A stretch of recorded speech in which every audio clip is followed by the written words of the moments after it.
নির্বাচন কমিশনের পক্ষ থেকে ভোটের দিন ঘোষণা করা হলো। আমরা একদিক থেকে ভোটের দিনগুলো বলবো। প্রথম দফার ভোট 19 এপ্রিল কুচবিহার, আলিপুরদুয়ার, জলপাইগুড়ি।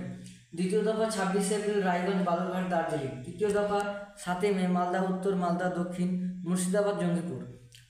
চতুর্থ দফা 13 মে বহরমপুর, কৃষ্ণনগর, রানাঘাট, বোলপুর, বীরভূম, বর্ধমান পূর্ব বর্ধমান, দুর্গাপুর, আসানসোল।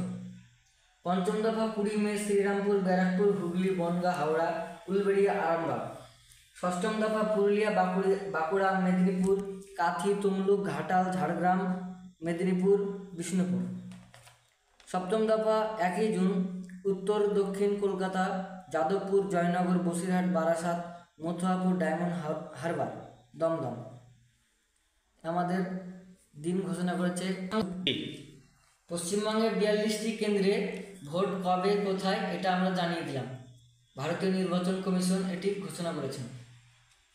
আমাদের মুর্শিদাবাদে 3টি লোকসভা কেন্দ্রে দাঁড়িয়েছেন মুর্শিদাবাদ কিষান আবু তাহের খান, এবং আমাদের ভারতীয় বিশ্বকাপ জয়ী দলের ক্রিকেটার ইউসুফ পাঠান বহরমপুর লোকসভা কেন্দ্রে, এবং তার সাথে হাড্ডাহাড্ডি লড়াই হচ্ছে অধীর রঞ্জন চৌধুরী এবং ইউসুফ পাঠান।